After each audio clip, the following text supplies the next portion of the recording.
दोस्तों स्वागत है आपका आपके अपने YouTube channel MD online classes में। तो आज की इस वीडियो में हम साइंस में जीव विज्ञान से संबंधित महत्वपूर्ण प्रश्नों को पढ़ेंगे जो आपके सभी एग्जाम जैसे एसएससी जीडी एग्जाम, रेलवे के सभी एग्जाम, पुलिस संबंधित एग्जाम, दोस्तों जितने भी वनडे एग्जाम हैं उन सभी में साइंस से क्वेश्चन पूछे जाते हैं। और मैंने आपके लिए सभी क्वेश्चन सेलेक्टेड और इंपॉर्टेंट दिए हैं, साथ ही सभी परीक्षाओं में पूछे हुए प्रश्नों को भी दिया है। और ये प्रश्न कई कई बार एग्जाम में पूछे हुए हैं, तो आप इन सभी प्रश्नों को अच्छे से पढ़ लेना।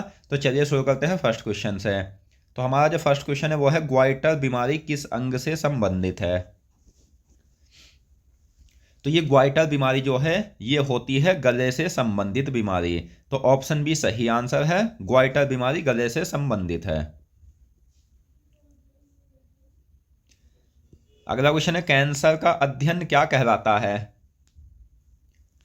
तो कैंसर का जो अध्ययन कहलाता है वो कहलाता है ऑन्कोलॉजी। ऑन्कोलॉजी कैंसर का अध्ययन कहलाता है। ऑप्शन बी सही आंसर है, कैंसर का अध्ययन ऑन्कोलॉजी कहलाता है।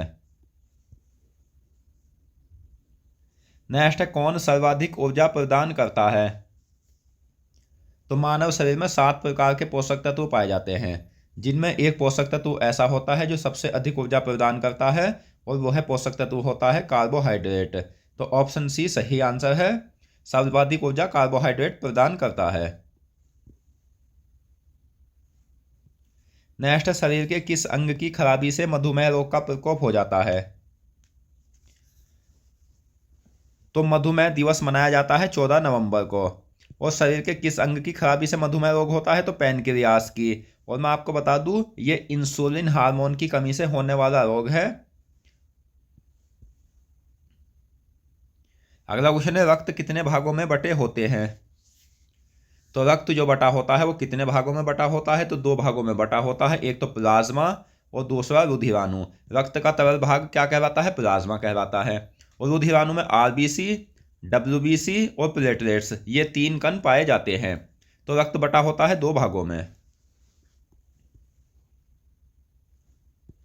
नेक्स्ट, मानव शरीर में रक्त किन किन भागों में बटा होता है? तो मानव शरीर में रक्त बटा होता है प्लाज्मा और रुधिराणु यानी दोनों भागों में।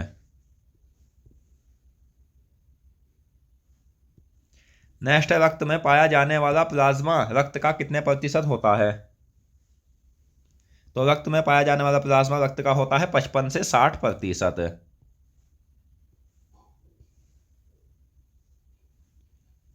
रक्त में पाया जाने वाला रुधिराणु रक्त का कितने प्रतिशत होता है? तो रक्त में पाया जाने वाला रुधिराणु जो होता है वो रक्त का होता है 40 से 45%। तो ऑप्शन बी सही आंसर है। नेक्स्ट है, रक्त में पाए जाने वाले रुधिराणु कितने भागों में बटे होते हैं? तो ये बटे होते हैं दोस्तों आरबीसी, श्वेत रक्त कणिका, डब्ल्यूबीसी और प्लेटलेट्स। रुधिराणु इन तीनों भागों में बटे होते हैं। और मैं आपको ये बता देता हूं, आप इन प्रश्नों को साधारण प्रश्न मत समझना। इस वीडियो को पढ़कर यानी इस वीडियो को देखकर दोस्तों आप कोई भी एग्जाम उठाकर देख लेना, आपको ये क्वेश्चन एग्जाम में पूछे हुए मिलेंगे। यानी ये क्वेश्चन एग्जाम में कई कई बार पूछे हुए क्वेश्चन हैं, तो ये साधारण क्वेश्चन नहीं है, आप इन्हें अच्छे से याद कर लेना। तो निम्नलिखित में से पेशियों को अस्थियों से कौन जोड़ता है? तो पेशियों को अस्थियों से जोड़ने का जो काम करता है वो करता है कौन? कंडरा, जिसे टेंडन भी कहा जाता है। ऑप्शन बी सही आंसर है।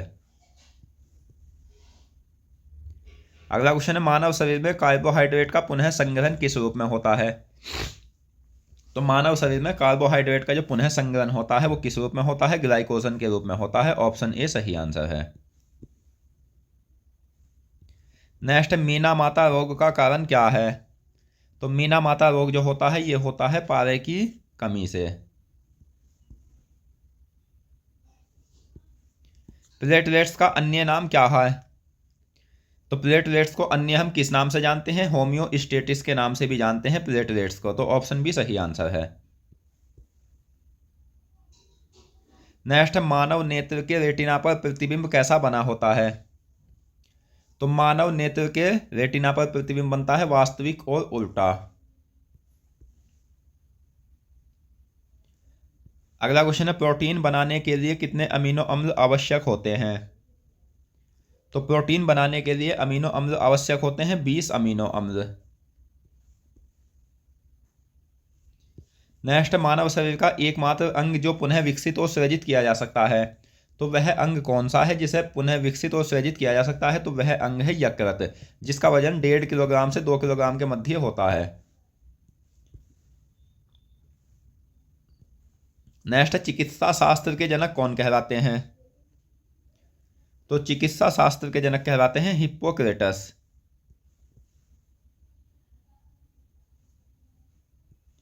अगला क्वेश्चन है, ज्वर यानी बुखार किस रोग के लक्षण हैं? तो जैसे कि टाइफाइड हुआ दोस्तों, मलेरिया हुआ, डेंगू हुआ, ये सभी रोग हो जो है इनमें बुखार होता है। नेक्स्ट, शरीर में ऊतकों का निर्माण किसके द्वारा होता है? तो शरीर में ऊतकों का जो निर्माण होता है ये होता है प्रोटीन के द्वारा। और प्रोटीन की खोज की थी किसने? बर्जीलियस ने प्रोटीन की खोज की थी, यह भी आपको याद रखना है। नेक्स्ट, कार्बोहाइड्रेट के अलावा हमारे आहार में ऊर्जा का प्रमुख स्रोत क्या है? तो कार्बोहाइड्रेट के अलावा हमारे आहार में ऊर्जा का प्रमुख स्रोत है वसा। नेक्स्ट, टाइफाइड जिसे मियादी बुखार के नाम से भी जाना जाता है, से कौन सा अंग खराब होता है?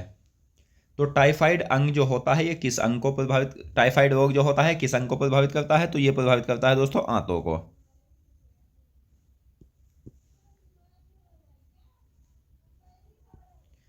रुधिर परिसंचरण तंत्र की खोज किसने की थी?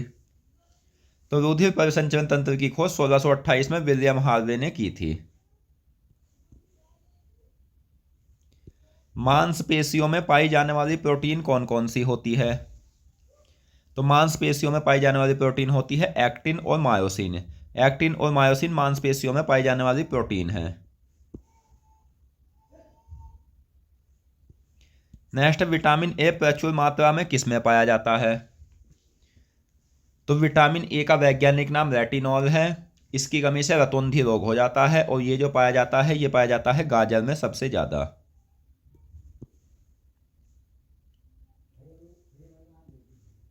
अगला क्वेश्चन, किस विटामिन की कमी से बच्चों के अंगों की अस्थियां मुड़ जाती है? तो वह विटामिन कौन सा है जिसकी कमी से बच्चों के अंगों की अस्थियां मुड़ जाती है? वह विटामिन है विटामिन डी। किसकी कमी से एनीमिया रोग होता है? तो एनीमिया रोग होता है किसकी कमी से? लोहा की कमी से।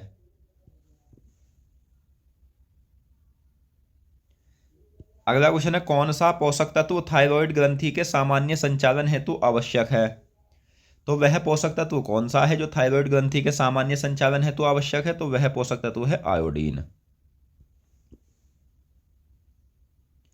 नेक्स्ट, सबसे बड़ी संधि कौन सी होती है?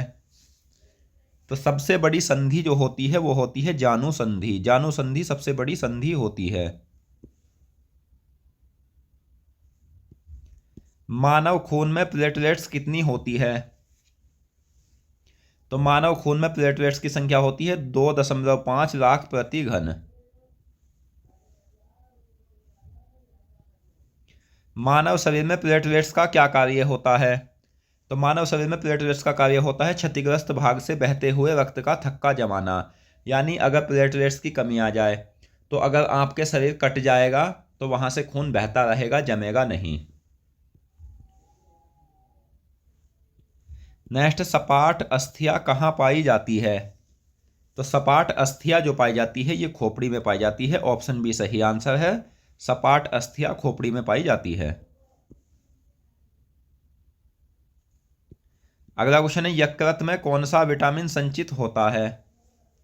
तो यकृत में कौन सा विटामिन संचित होता है? Vitamin A. विटामिन ए यकृत में संचित होने वाला विटामिन है। अगला क्वेश्चन है, किसकी उपस्थिति के कारण दूध में मिठास आ जाती है? तो दूध में मिठास जो आती है वो आती है लैक्टोज शर्करा के उपस्थिति के कारण। नेक्स्ट, ब्लड कैंसर को आमतौर पर किस नाम से जाना जाता है? तो ब्लड कैंसर को आमतौर पर न जाना जाता है ल्यूकेमिया के नाम से। अगला क्वेश्चन है, किस रक्त समूह को सर्वदाता कहा जाता है? तो वह रक्त समूह कौन सा है जिसे सर्वदाता कहा जाता है? वह रक्त समूह है ओ।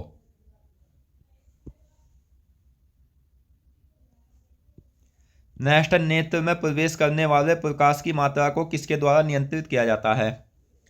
तो नेत्र में प्रवेश करने वाले प्रकाश की मात्रा को नियंत्रित किया जाता है पुतली के द्वारा। आंखों के रंग के लिए कौन जिम्मेदार होता है? तो आंखों के लिए रंग के लिए जिम्मेदार होता है दोस्तों पुतली। कौन सा खनिज हड्डियों के लिए आवश्यक होता है? तो हड्डियों के लिए आवश्यक होता है कैल्शियम। मानव शरीर का सबसे कठोर भाग क्या होता है? तो मानव शरीर का सबसे कठोर भाग होता है दांत का वल्क, जिसे इनेमल भी कहा जाता है।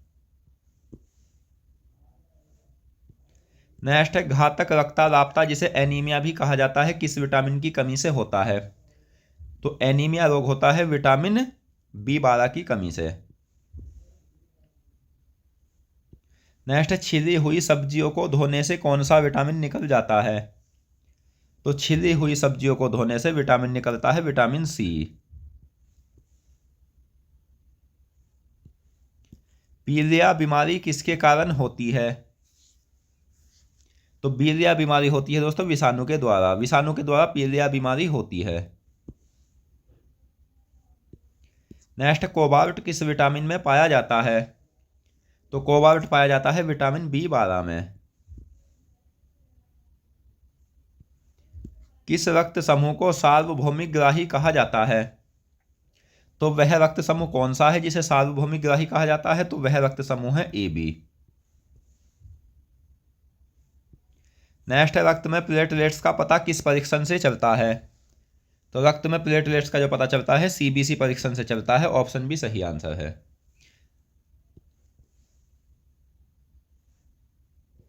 अगला क्वेश्चन है, रीढ़ का अन्य नाम क्या होता है? तो रीढ़ का अन्य नाम होता है मेरुदंड।